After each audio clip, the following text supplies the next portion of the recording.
കാറ്റത്തെ കിളിക്കൂടിലെ പുതിയൊരു എപ്പിസോഡിൽ എല്ലാവർക്കും സ്വാഗതം. അങ്ങനെ നമ്മൾ സുഭാഷും അനിയന്മാരാണെങ്കിൽ നമ്മൾ സുധീഷ് പറഞ്ഞ സ്ഥലം നോക്കി പോകുക കേട്ടോ. ആ സമയത്താണെങ്കിൽ നമ്മൾ ദേഷ്യത്തിലാണെങ്കിൽ നമ്മൾ ഹരീഷാണെങ്കിൽ ഫോണൊക്കെ സ്വിച്ച് ഓഫ് ചെയ്ത് വെച്ചായിരുന്നല്ലോ. ആ സമയത്ത് നമ്മൾ നീതു ആണെങ്കിൽ നമ്മൾ ഹരീഷിന് വോയിസ് മെസ്സേജൊക്കെ അയക്കുന്നുണ്ട് കേട്ടോ. അപ്പോഴത്തേക്ക് നീ ആരോടാ കറങ്ങുന്നതെന്നൊക്കെ എനിക്ക് അറിയണമെന്നൊക്കെ പറഞ്ഞിട്ട് വോയിസ് മെസ്സേജൊക്കെ അയക്കുന്നുണ്ട്. അതിനിടയ്ക്ക് ഞാനൊരു ഡിസ്റ്റർബൻസ് ആയതുകൊണ്ടാണോ നീ ഫോൺ കട്ടാക്കിയിട്ട് സ്വിച്ച് ഓഫ് ചെയ്ത് വെച്ചതെന്നൊക്കെ പറഞ്ഞിട്ട് നമ്മൾ നീതു ആണെങ്കിൽ നമ്മൾ ഹരീഷിന് മെസ്സേജൊക്കെ അയക്കുന്നുണ്ട് കേട്ടോ. പിന്നെ നമ്മൾ നിധി ആണെങ്കിലും ടെൻഷനോടെ ഇങ്ങനെ റൂമിലൊക്കെ ഇരിക്കുന്നുണ്ട്. പിന്നെ നമ്മളെ ഗുണ്ടകളാണെങ്കിൽ നമ്മൾ സുധീഷിനെയും കൂടെ രക്ഷപ്പെടാൻ നോക്കുന്ന സമയത്താണെങ്കിൽ അവർ ഒരു റോഡിലൊരു സൈഡ് വെച്ചിട്ടാണെങ്കിൽ നമ്മൾ ഹരീഷിൻ്റെ വണ്ടിയിലാണെങ്കിൽ തട്ടുന്നുണ്ട് കേട്ടോ. അങ്ങനെ നമ്മൾ സുഭാഷാണെങ്കിൽ ഇറങ്ങി വന്നിട്ട് ഗുണ്ടകളുമായിട്ടൊക്കെ ഭയങ്കരമായിട്ട് അടിയുടെയൊക്കെ സംസാരിക്കുകയൊക്കെ ചെയ്യുന്നുണ്ട്. അപ്പോൾ അതേ രീതിയിൽ തന്നെ ആ ഗുണ്ടയാണെങ്കിലും തിരിച്ച് നമ്മൾ സുഭാഷിൻ്റെ സംസാരിക്കുകയൊക്കെ ചെയ്യുന്നുണ്ട്. അങ്ങനെ നമ്മൾ ഹരീഷാണെങ്കിലും നികേഷാണെങ്കിലും പറയും വിട്ടേരേട്ടെ എങ്ങനെയുള്ളവരാണെന്ന് നമുക്കറിയാൻ വയ്യല്ലോ എന്നൊക്കെ പറഞ്ഞിട്ടാണെങ്കിൽ പിന്നെ അവർ കൂട്ടത്തിലുള്ള ഒരാളാണെങ്കിൽ വന്ന് പോട്ടെ എന്നൊക്കെ പറഞ്ഞ് വിളിച്ചുകൊണ്ടൊക്കെ വരുന്നുണ്ട് കേട്ടോ അവർ കൊണ്ട്.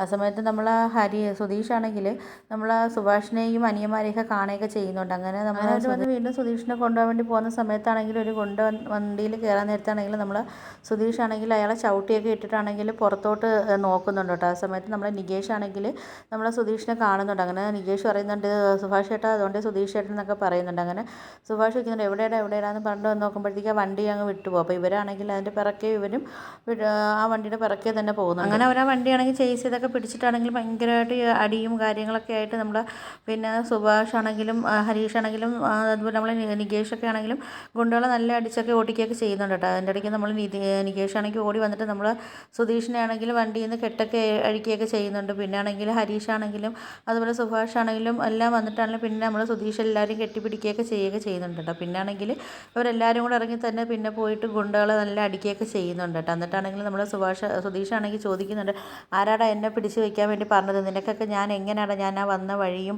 ആ കറക്റ്റ് സമയത്ത് ഞാൻ ആ വഴി കൂടെ വരുമെന്നൊക്കെ നിനക്കൊക്കെ ആരാടാ ഇൻഫോം ചെയ്തെന്നൊക്കെ ചോദിക്കുന്ന സമയത്താണെങ്കിൽ ഈ ഗുണ്ടയാണെങ്കിൽ ഒന്നും പറയത്തില്ല. അങ്ങനെ നമ്മൾ സുധീഷാണെങ്കിൽ വീണ്ടും അയാൾ അടിക്കുകയൊക്കെ ചെയ്യുന്ന സമയത്ത് അയാൾ പറയും എന്നെ അടിക്കല്ലേ, എനിക്ക് അറിയത്തില്ല ആരാ എനിക്ക് വിളിച്ചെന്നൊരു ഫോൺ കോൾ കൊട്ടേഷൻ ആയിരുന്നു എന്നൊക്കെ പറയുന്നുണ്ട് കേട്ടോ. അങ്ങനെ പിന്നെ ആണെങ്കിൽ നമ്മൾ സാന്ദ്ര കേട്ടോ. അപ്പോൾ സാന്ദ്ര ആണെങ്കിൽ അടുക്കളയിൽ ഇങ്ങനെ ചായയൊക്കെ ഇട്ടുകൊണ്ടിരിക്കുന്ന സമയത്താണെങ്കിൽ നമ്മൾ ഹേമ അങ്ങോട്ട് വരുമ്പോഴത്തേക്ക് സാന്ദ്ര ചോദിക്കുന്നുണ്ട് അമ്മയ്ക്ക് ചായ വേണമെന്ന് ചോദിക്കുമ്പോഴത്തേക്ക് വേണ്ട മോളെ എനിക്ക് എന്തോന്ന് അറിയത്തില്ല ഭയങ്കര തലവേദന, ഒരു കോഫി മതി എന്നൊക്കെ പറഞ്ഞിട്ടാണെങ്കിൽ നമ്മൾ ഹേമയാണെങ്കിൽ അവിടെ നിന്ന് പോകും കേട്ടോ. പോകുന്ന സമയത്ത് വന്ന് കഥയൊക്കെ തുറന്നിട്ടാണെങ്കിൽ പാലൊക്കെ എടുക്കാൻ വേണ്ടി നോക്കുന്ന സമയത്താണെങ്കിൽ അവിടെ പത്രം വായിച്ചിട്ട് ഒരാൾ ഇരിപ്പുണ്ട് കേട്ടോ. അപ്പോഴത്തേക്കും നമ്മൾ ഹേമയാണെങ്കിൽ പേടിച്ചു. അപ്പോൾ ഹേമയ്ക്ക് ആരാ ഇത് രാവിലെ വന്നിട്ട് ഇവിടെ വീണ്ടും ഫ്രണ്ട് ഇരിക്കുന്ന ആരാന്നൊക്കെ ചോദിച്ച് വയ്ക്കുമ്പോഴത്തേക്കും നമ്മൾ സുധീഷാണെങ്കിൽ പത്രം മാറ്റുന്നുണ്ട് കേട്ടോ. ആ സമയത്ത് നമ്മൾ ഹേമയാണെങ്കിൽ ആകെ ഷോക്കായിട്ടാണെങ്കിൽ ഹേമയാണെങ്കിൽ പാലും പത്രമൊക്കെ അവിടെ തറയിട്ടിട്ട് അകത്തോട്ട് ഓടും കേട്ടോ. ആ സമയത്ത് നമ്മൾ സാന്ദ്രയാണെങ്കിൽ കോഫിയൊക്കെ കൊണ്ടുവരുന്നത് നമ്മൾ ഹേമയാണെങ്കിൽ അതെല്ലാം തട്ടിക്കളഞ്ഞിട്ട് നമ്മൾ സാന്ദ്ര അടുത്ത് ചോദിക്കും അരുൺ എന്ത് ചെയ്യുമെന്ന് ചോദിക്കുമ്പോഴത്തേക്ക് നമ്മൾ സാന്ദ്ര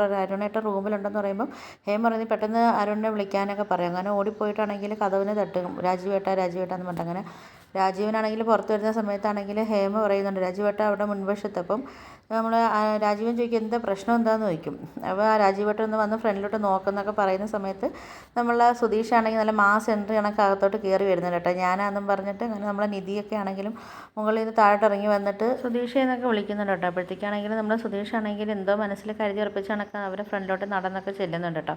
ആ സമയത്ത് നമ്മൾ അരുണാണെങ്കിൽ വന്നിട്ട് ചോദിക്കും എവിടെയാണ് എൻ്റെ കാശും പണവും എന്നൊക്കെ ചോദിച്ചിട്ട് നമ്മൾ സുധീഷിൻ്റെ കോളർ കയറി പിടിക്കുന്നുണ്ട്. ആ സമയത്താണെങ്കിൽ നമ്മൾ രാജീവും പറയുന്നുണ്ട് വീട് അരുൺ എങ്ങനെയാണ് ഒരാളെ വീട്ടിൽ കയറി വരുന്ന സമയത്ത് അവരെ കോളറാണ് പിടിക്കേണ്ടത് എന്നൊക്കെ ചോദിച്ചിട്ടാണെങ്കിൽ നമ്മൾ അരുണിന് വഴക്ക് പറയുന്ന കണക്കൊക്കെ നമ്മുടെ രാജീവ് അഭിനയിക്കുകയൊക്കെ ചെയ്യുന്നുണ്ട്. ആ സമയത്താണെങ്കിൽ നമ്മൾ രാജീവും പറയുന്നുണ്ട് അവനാണെങ്കിൽ പൈസയും സ്വർണ്ണമൊക്കെ എടുത്തുകൊണ്ട് പോയിട്ടുണ്ടെങ്കിൽ അവന് എത്ര ധൈര്യത്തിൽ ഇങ്ങോട്ട് വീട്ടിലോട്ട് വന്ന് കയറത്തില്ലല്ലോ എന്നൊക്കെ മറ്റേ നമ്മളെ നിധിയെ വിശ്വസിപ്പിക്കാൻ വേണ്ടിയൊക്കെ പറയുന്നുണ്ട്. രാജീവും ചോദിക്കുന്നുണ്ട് നീ എവിടെയായിരുന്നു സുധീഷ് എന്നല്ല, നീ ആണെങ്കിൽ രാത്രി ഇങ്ങോട്ട് വന്നത് പോലും ഇല്ലല്ലോ, അതുകൊണ്ടല്ലേ ഇങ്ങനെ തെറ്റിദ്ധരിച്ചെന്നൊക്കെ പറയുന്നുണ്ട് കേട്ടോ. ആ സമയത്ത് നമ്മളെ നിധി പറയുന്നുണ്ട് എവിടെയായിരുന്നു സുധീഷ്, ഞാൻ എത്ര വട്ടം ഞാൻ ഫോൺ വിളിച്ചു ഫോണും സ്വിച്ച് ഓഫ് ആയിരുന്നല്ലോ, എവിടെയായിരുന്നൊക്കെ ഭയങ്കര സങ്കടത്തോടെ നമ്മളെ നിധിയാണെങ്കിലും സുധീഷിൻ്റെ അടുത്ത് ചോദിക്കുന്നുണ്ട്. നിധിയാണെങ്കിലും സുധീഷിൻ്റെ അടുത്ത് പറയുന്നുണ്ട് ഇവിടെ സ്വർണ്ണവും പണമല്ല ഇയാൾ എടുത്തുകൊണ്ട് പോയെന്ന് അവർ പറയുന്നത്, അങ്ങനെ എന്തെങ്കിലും സംഭവിച്ചെന്ന് ചോദിക്കുമ്പോഴത്തേക്കും നമ്മൾ സുധീഷ് ആണെങ്കിൽ ഇല്ലെന്നും പറഞ്ഞ് തലയാട്ടയൊക്കെ ചെയ്യുന്നുണ്ട് കേട്ടോ. അപ്പോഴത്തേക്കാണെങ്കിൽ നിധി പറയുന്നുണ്ട് ഞാൻ പറഞ്ഞില്ലേ സുധീഷ് അങ്ങനൊന്നും ചെയ്യത്തില്ല എന്ന്, ഞാൻ എത്രയും വട്ടം നിങ്ങൾ പറയുമ്പോഴും ഞാൻ പറഞ്ഞതാ, സുധീഷ് ഇങ്ങോട്ട് വരത്തില്ല, സ്വർണ്ണം എടുത്തുകൊണ്ട് പോയി സുധീഷിൻ്റെ വീട്ടുകാരാണെങ്കിലും കൊള്ളത്തില്ല, പിന്നെ അവരാണെങ്കിൽ രാത്രി നാടുടക്കുമെന്നൊക്കെ അല്ലേ നിങ്ങൾ പറഞ്ഞത്,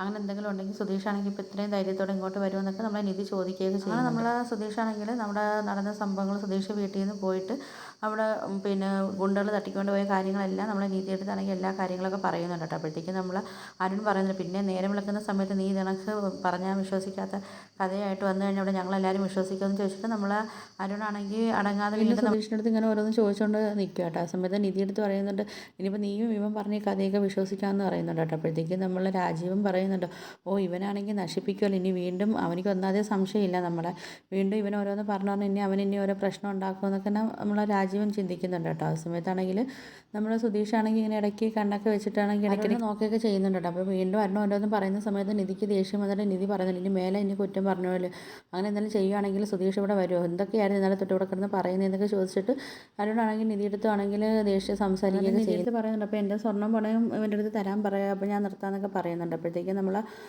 സുധീഷാണെങ്കിൽ ഇങ്ങനെ ചാടിയൊക്കെ എണീറ്റിട്ട് പറയുന്നുണ്ട്, മിസ്റ്റർ അളിയൻ എന്താ വേണ്ടത്, സ്വർണ്ണം പണമല്ലേ, ഞാനിപ്പോൾ തരാമെന്നൊക്കെ പറഞ്ഞ് പുറത്തോട്ട് പോകും. സുധീഷ് പുറത്തോട്ട് വന്ന സമയത്താണെങ്കിൽ രാജീവനാണെങ്കിൽ അരുണിനെ പിടിച്ച് ബാക്കിലോട്ട് വലിക്കും കേട്ടോ. വലിച്ചിട്ട് പറയുന്നുണ്ട്, നീ ചുമ്മാ കുളവാക്കല്ലേ, ഇതിനകത്ത് എന്തോ സംഭവിച്ചിട്ടുണ്ട്, അതുകൊണ്ട് തന്നെ അവന് ഇത്ര ധൈര്യമായിട്ട് അവൻ ഇങ്ങോട്ട് കയറി വന്നതെന്നൊക്കെ പറയുന്നുണ്ട് കേട്ടോ. അങ്ങനെ നമ്മൾ രാജീവൻ പറയുന്നുണ്ട്, എന്തായാലും ഇതിൻ്റെ പിന്നിൽ നമ്മളാന്നുള്ള കാര്യം ഒരിക്കലും നിധി അറിയാൻ പാടില്ലെന്നൊക്കെ പറയുന്നുണ്ട്. അങ്ങനെ നമ്മൾ സുധീഷാണെങ്കിൽ പോയിട്ടാണെങ്കിൽ നമ്മൾ സുഭാഷും നികേഷുമായിട്ട് വരുന്നുണ്ട്. അപ്പോൾ നിധി സുഭാഷിൻ്റെ എന്താ ഇവിടെ, നികേഷ് നിങ്ങളെന്താ ഇവിടെ എന്നൊക്കെ ചോദിക്കുന്ന സമയത്ത് സുധീഷാണെങ്കിൽ ബാക്കി നടന്ന കാര്യങ്ങളൊക്കെ പറയുന്നുണ്ട് കേട്ടോ. അപ്പോഴത്തേക്ക് ഇത് കേൾക്കുന്ന സമയത്ത് നമ്മൾ രാജീവനാണെങ്കിലും അതുപോലെ അരുണാണെങ്കിലും ചെറിയൊരു പേടിയൊക്കെ വരുന്നുണ്ട് കേട്ടോ. അപ്പോഴത്തേക്കാണെങ്കിലും നമ്മൾ രാജീവൻ പറയുന്നുണ്ട്, അത് ചെയ്ത് ആരാണെങ്കിലും അവരെ വെറുതെ വിടരുതെന്നൊക്കെ പറയുന്നുണ്ട്.